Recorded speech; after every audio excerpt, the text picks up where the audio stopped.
पिता जो होता है खुले आसमान में छाते की तरह होता है, जो सारी जिंदगी धूप छांव से बचाता है। हेलो नमस्कार। लाली क्रिएशन डिजाइनर हाउस, जहां आप डिजाइन करवाएं अपने dress, ethnic, western and bridal where. Pillar number 60, राजा बाजार, पटना। मैं मन्नू रेडियो बाजी के लिए एक नई कहानी लेकर आया हूँ, सच्ची कहानी। ये कहानी है पालीगंज बिहार की। रमेश्वर प्रसाद जो है एक टीचर हैं, उनकी 4 बेटियां। चारों बेटियों के लिए अच्छी शिक्षा के लिए रमेश्वर प्रसाद पटना में रहते हैं। उनकी जो नौकरी जो है नवतपुर में करते हैं और डेली पटना आया करते हैं रहने के लिए। डेली वहां पटना से नवतपुर जाया करते थे, नवतपुर से पटना आया करते थे। इसी बीच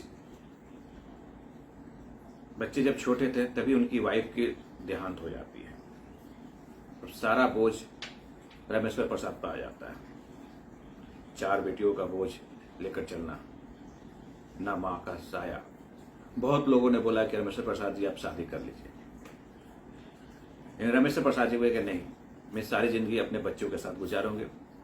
अगर मैं दूसरी शादी करता हूं तो हो सकता है इसके प्यार में कमी आ जाए।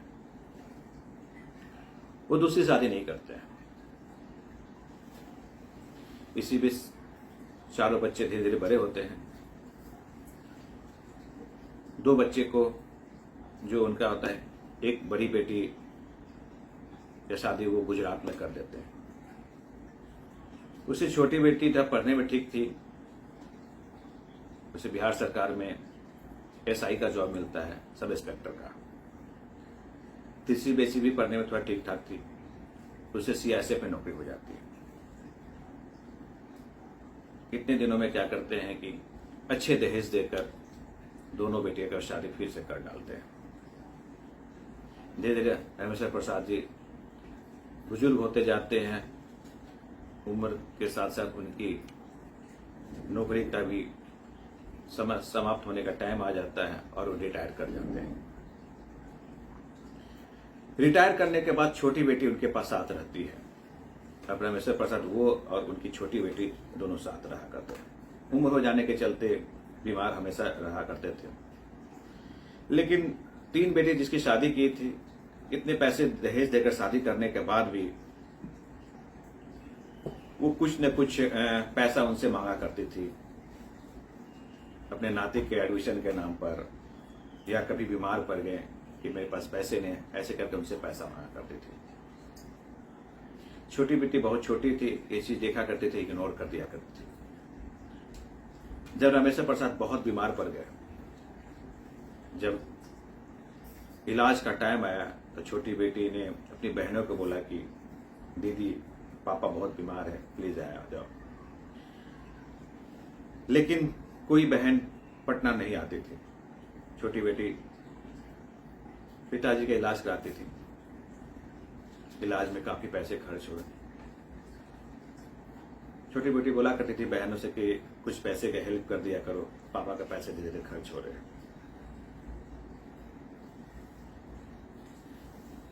बहुत 1.5 साल इलाज चलने के बाद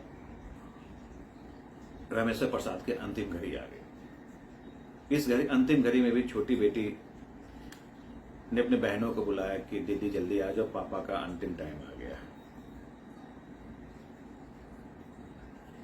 तब भी कोई बहन नहीं आई पटना। इसी बीच रमेश्वर प्रसाद जी का देहांत हो जाता है। देहांत होने के बाद छोटी बेटी अपनी बहनों को बताती है कि पिताजी का देहांत हो गया, आ जाओ। सभी बहनें बोलती है ठीक मैं आऊंगी, आने में 2 दिन समय लगेगा, तब तक तुम जो है उनका जो मरणोपरांत के बाद जो काम होता है वो कर डालो। छोटी बेटी अकेले कुछ आस पड़ोस के लोगों के साथ ले जाकर उनकी देहांत होने के बाद उनको अंतिम संस्कार के लिए खुद आग देकर उन्हें जलाती है। 2 दिन बाद सारी बहनें आती हैं।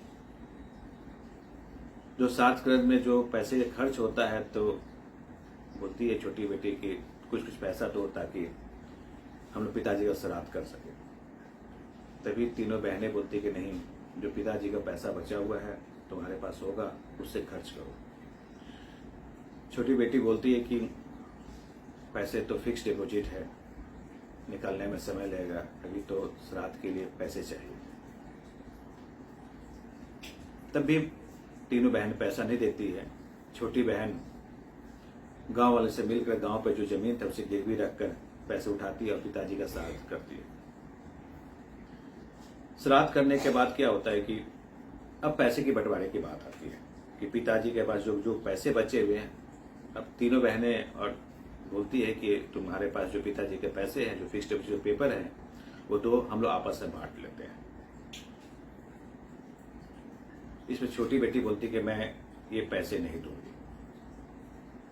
तो बोलते क्यों? तो छोटी बेटी बोलती है कि तुम लोगों की शादी पिताजी ने अच्छी जगह की, अच्छे दहेज देकर की। तुम लोग अपने बच्चे के लिए एजुकेशन के नाम पर ही पिताजी से पैसा मांगे।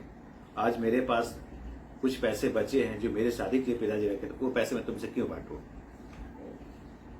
इसमें तीनों बहनें बोलती है कि नहीं, हम लाओ तुम्हारी शादी मैं करा देती हूँ, वो पैसे मुझे दे दो। छोटी बेटी तैयार नहीं होती। उस पर दोनों का लड़ाई झगड़ा होता है। चारों बहनें मिलकर उससे लड़ती हैं आपस में। छोटी बेटी बोलती है मैं पैसा नहीं दूंगी, तुमको जो करना कर लो। इस बीच में तीनों मिलकर छोटी बेटी पर केस करती है। केस छोटी बेटी जीत जाती है क्योंकि फिक्स डिपॉजिट का जो पैसा था, जो छोटी बेटी के नाम पर था, वो नहीं देती है। छोटी बेटी का कोई सहारा नहीं रहता है। पिताजी एक लास्ट सहारा थे, एक छाते की तरह खड़े थे अपनी बेटी के लिए। मरने के बाद कोई सहारा नहीं रहता। जो 18 लाख रुपए और कुछ जमीन के टुकड़े बचे थे, उसे छोटी बेटी अपना पालन पोषण किया, कर रही उसी पैसे से। अब अभी तक जहां तक कि मेरी जानकारी है, अभी तक उसी पैसे से कर रही है। समाज में बहुत लोग आए, उससे पैसे ठग के ले गए किसी बहाने से, लेकिन वो लड़की आज तक खड़ी है। रामेश्वर प्रसाद जी के जो जमा किए हुए पैसे थे, जो उसे काम आ रहे हैं। एक पिता अपने बच्चों के लिए क्या कुछ नहीं देकर जाता है, मरने के बाद भी वो अपनी बेटी के लिए इतनी प्रॉपर्टी दे के गया है ताकि किसी के पास हाथ नहीं फैलाना पड़े।